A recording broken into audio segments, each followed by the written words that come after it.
Which is better, a Class A motorhome or a Class B camper van? We've lived full-time in both, and today I'm going to talk about our experiences, why we went from a Class A motorhome down to a Class B camper van, and why we would consider going back to a Class A motorhome.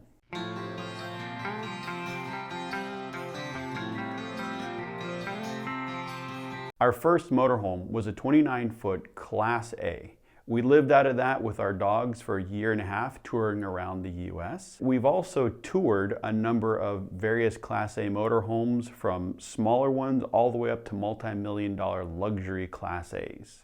We've also spent a number of years traveling and living out of Class B camper vans. So what is a Class A motorhome?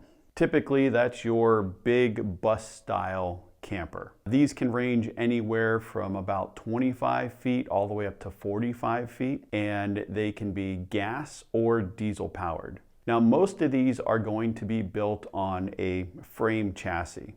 The way the manufacturer gets that is it's literally just a frame with wheels, a motor, and a steering wheel, and they typically build everything else on top. Now, the Class B camper van comes from the factory as a van, and then it is converted by the secondary company. Class B camper vans can go anywhere from, I think, about 17 feet or so, all the way up to 24 feet for the extended length vans. Now, before we really get into the meat of this video, I would love to know what you prefer based on what experiences you've had in Class B camper vans or Class A motorhomes. Vehicle size. Now, obviously in this category, the Class A motorhome is going to be the bigger of the two. Not only is the Class A motorhome longer, it's going to be taller, wider, heavier, and it's going to have a lot more room inside. The Class B camper van is really only going to be as big as the body of that van. Very few in the market today have slide outs, but most Class A motorhomes you find will have slide outs. It's actually an exception to the rule to find one that does not have a slide out. This leads me into the next category, which is drivability. The Class B van is typically much easier to drive. These tend to be the Mercedes Sprinter van, Ram ProMaster, or Ford Transit. In my experience, these drive like a large SUV. Even the extended length vans, they tend to ride nicely down the road. They're smaller, they tend to fit in a standard size parking spot, so they make it much easier to drive from place to place. Class A motorhomes, especially the bigger ones, are going to be more difficult to navigate around. However, once you're on the open highway, those things can be pretty luxurious. Some of those luxury diesel motorhomes out there have some really nice captain's chairs, different amenities, and you have that huge front window. When you're driving through some scenic places, you can see quite a bit of things. However, when you get to a gas station, a parking lot, or something like that, you're going to have to plan how you get in and out of that area. Sometimes at campgrounds, for example, that Class A motorhome might be too big, too tall, or too wide to make it through some of the narrow roads. And if you're towing a vehicle, which most people who have a Class A motorhome will tend to have a towed with them, a towed vehicle, it's going to add a lot more length to what you are driving down the road, and therefore make it more complex to get in and out of certain places. The size of a Class A motorhome also brings up some legalities about licensing. There are states across the US that if your GVWR of the RV is over 26,000 pounds, then you need some type of CDL license. Also, I know there are other states that if you have a tag axle or a third axle on the RV, you also need a CDL license. There are, however, states like Florida that don't require a CDL whatsoever, no matter how big or how heavy your RV is. For those of you wondering, a CDL is a commercial driver's license, similar to what a professional truck driver would need to get. Every state is different, so make sure you check the Department of Motor Vehicles in your state for what the requirements are. One thing the Class B camper vans have in the drivability column is that you can get them in all-wheel drive or four-wheel drive versions. This allows you to go places that most Class A motorhomes can't. Now, that being said, we used to take our Class A motorhome off-road. We would take them on fire roads, BLM roads, and go boondock out in the middle of a forest. We had to be very careful because there are a lot of things on the bottom of a Class A motorhome. It was very wide and top heavy, so we had to go very slowly down the road and make sure we didn't hit tree branches or get stuck in a rut and then have to have a heavy duty tow truck come and tow us out. Livability. The Class A motorhome wins in this regard. Even small Class A motorhomes have a lot more room than your standard Class B camper van. They have slide outs, they have couches, they have lounges, recliners. Typically, they have a bedroom with a closing door so you have privacy. They also have multiple places for people to sleep. So if you bring kids or family along, you have usually a pull-out couch. Some even have Murphy beds or drop-down beds from the ceiling along with your main bed in the bedroom. Those main beds are typically queen size or king size beds, so you have a nice large bed. Now in a camper van, you only have so much room. So the beds and other things tend to be much smaller, more compact. And I would say in the Class B vans that we've used, typically the most we can have in there are 4 people. So, 2 seats behind the driver and passenger seat, and that's about it. In a Class A motorhome, we've seen seatbelts on the couch, we've seen extra captain's chairs. Now some of those luxury Class A motorhomes are gonna have a bath and a half, full showers, full bathrooms. Some even have washers and dryers, which I've never seen in a camper van. So on the livability scale, a Class A motorhome is the way to go. I think if you're someone who's going to go to a campground quite a bit and spend more time in one spot, a Class A motorhome might make more sense than a Class B camper van. That said, we have a saying in van life that you don't live in your van, you live out of your van. And the Class B camper vans allow you to get to a lot of places that you could never get to with a Class A motorhome towing a vehicle. Storage. Here again, you can probably guess that the Class A motorhome is going to be the winner. One thing that Class A motorhomes have that most Class B camper vans don't are storage bays underneath the motorhome. Class A gas motorhomes. The engine is typically in the front, and then you have the transmission drive shafts going through the rest of the RV. So you typically don't have pass-through storage in gas-powered Class A motorhomes. But in Class A diesel pushers, most of them do have pass-through bays. So these are bays that go from one side of the RV all the way to the other, and you can store any number of things in there. Inside the motorhome itself, a Class A is going to have many more storage cabinets, like in the kitchen. I've seen a lot of pantries. You always have some sort of overhead cabinet storage system. And in Class Bs, again, you're limited on that size, so there's very few places that you can store things. A lot of Class B camper vans do have little garage areas, which are nice, but still nowhere near the amount of storage and carrying capacity that you have on a Class A. The carrying capacity of a Class A motorhome also tends to be much greater than that of a Class B camper van. Now you're limited to how much weight you can carry on one of these RVs, and with a Class B camper van, sometimes you're limited to maybe a few hundred pounds of gear that you can bring with you before you go over that GVWR. With Class A motorhomes, I've seen some that have a 5,000–6,000 pound cargo carrying capacity, where that's how much stuff you can bring along with you. And that includes things like full tank of water, full tank of propane if you have propane, and other things like that. Along with carrying capacity is also towing capacity.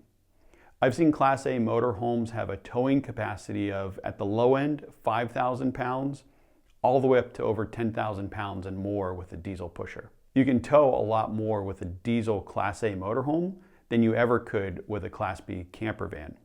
Most Class B camper vans are limited to a maximum of about 5,000 pounds of towing capacity. There are some that can tow a little bit more, and there are also some, like the Ram ProMaster, that once you get it fully loaded, you can only tow about 3,000 to 3,500 pounds. So if you want to bring a vehicle or something else along with you, like a toy hauler or something like that, a Class A motorhome might be the better choice. Off-grid capability. Now, this one I might have to give to the Class A motorhome. While a lot of Class B camper vans out there come, let's say, off the shelf with more off-grid capability, like bigger battery banks, AC systems that can run off the battery, bigger inverters and things like that, Class A motorhomes come to the table with quite a bit. They have bigger holding tanks, which means you can take a lot more water and have a lot more wastewater holding tank capacity than you do on a Class B camper van.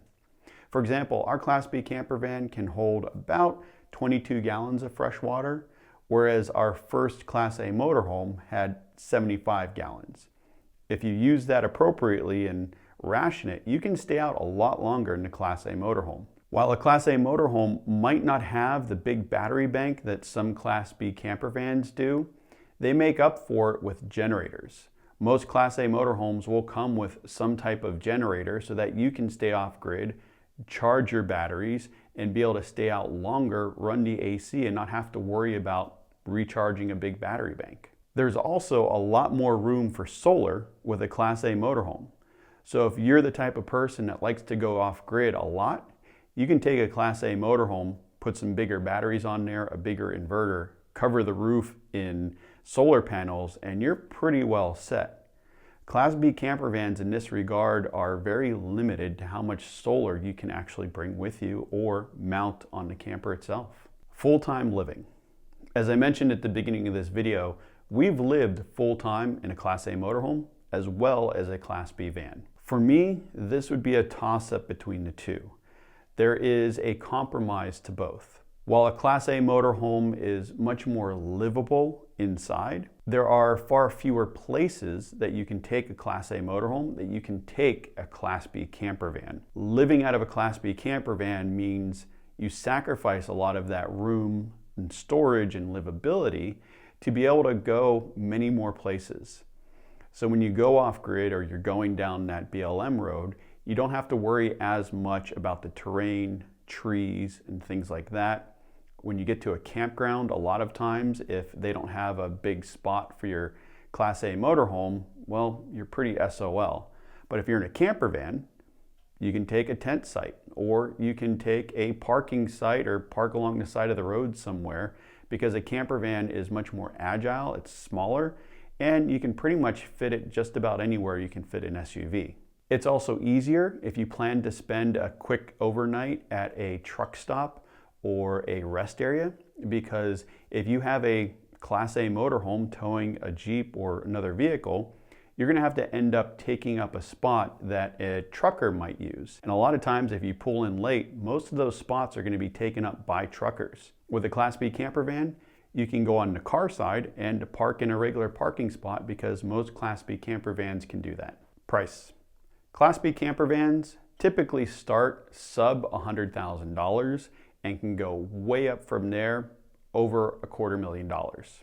Class A motorhomes can start pretty much in the same range, but you will find luxury Class A motorhomes that are easily in the $500,000 mark, all the way up to a couple $1,000,000. Why did we downsize from a Class A motorhome down to a Class B camper van? Well, it was really about that versatility. We had spent 1.5 years traveling and living out of our Class A motorhome, and the thing that we disliked the most about it was the fact that it was so big and we had to tow a vehicle along with us that it really limited us as to where we could take it. With the Class B camper van, we envisioned this life that we could pretty much go wherever we wanted. There were a number of times in our Class A motorhome, we'd be driving by this really cool little town, but as we looked at it, there was no place to park the motorhome and the Jeep. So we just kept on going. Once we got into Class B camper van, that was no longer a problem. We'd pull into the little town and just park anywhere we wanted to. So the flexibility and being able to pretty much go wherever we wanted in a Class B camper van is what sold us on making that change. I also mentioned that we would consider going back to a Class A motorhome, and that is for the livability. One of the compromises and sacrifices of having a Class B camper van is that you're pretty cramped inside. There's not much room to move around, especially if you have animals and other people with you. All of your gear and everything kind of gets in the way, and as we've talked about before, when you arrive at camp, you have to do what we call the Class B shuffle, which is moving stuff from one side of the van to the other, Both people typically can't be up and moving around at the same time. You have to wait for one person to get done with their thing before you can do it. The beds are small. So there are a number of downsides to the livability of a Class B camper van. In a Class A, you have so much more room, and it's just that much more comfortable. I think if Kate and I were going to go and travel where we tend to spend more time in one place, we would seriously consider getting another Class A motorhome. I don't know if we want to give up our Class B though, because there are a lot of benefits to being small and nimble and easy to get in and out of places. So that leads me back to the question I posed at the beginning of the video, which is better? And in all of these videos, I've said it all depends on how you plan to travel. If you're someone who, again, you really want to go places and spend a lot of time, you want more room to bring all of your stuff with you and do those types of things, a Class A motorhome is probably the better choice. If you want to be small and nimble, only have one vehicle and possibly use it as your daily driver, a Class B camper van might be the right fit for you. When we first started, we went from a 1,200 square foot house down to the motorhome, living in it full time. There is no way that Kate and I could have done that, going from this house with all of our stuff to a Class B camper van with 2 dogs. That never would have worked for us. Going into the Class A motorhome was perfect because it gave us a lot of room for stuff that we thought we needed that we eventually realized we didn't, but it was a good transition from coming from a house to a motorhome. And then once we lived in that motorhome for a while and we realized how we liked to travel and where we wanted to go, we were finally able to make the decision that a camper van would be the right choice for us. Now, I'd be lying if I didn't say that when we made the transition to a camper van, it took a little bit of getting used to, but now that we're used to it, we love it. But we would consider a Class A motorhome again. A good example of what I'm referring to is we recently went down to Fort Wilderness, which is the campground at Disney World. We were there for a week, and while we were there, it was raining quite a bit, and there were days where we didn't really want to go outside and walk around. And I remember telling Kate how much I missed our Class A motorhome because the first time we were at that campground, we were in our Class A. And when it's raining and you have bad weather, it's nice just to have that room, have a couch, put a TV on.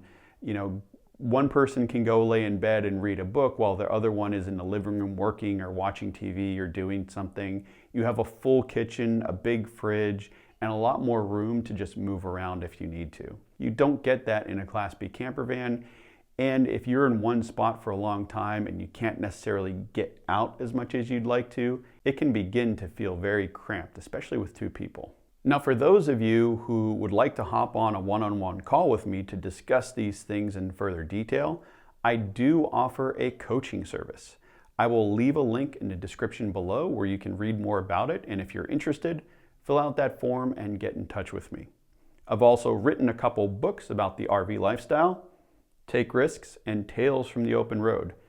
Take Risks will walk you through what we went through deciding to live full-time on the road, to finding our Class A motorhome and eventually hitting the road. And then Tales from the Open Road is that first year and a half we spent in our Class A motorhome. We've also launched a podcast, RVing with Joe and Kate. We have the video podcast here on our channel on YouTube, but you can go to Spotify, Apple Podcasts, or any of the other podcast providers and just look up RVing with Joe and Kate. Thank you so much. If you enjoyed this video, please give it a thumbs up. Subscribe if you haven't, and if you haven't done it, please let us know down in the comments below which is your favorite, Class A motorhome or Class B camper van. We'll talk to you next time. Bye.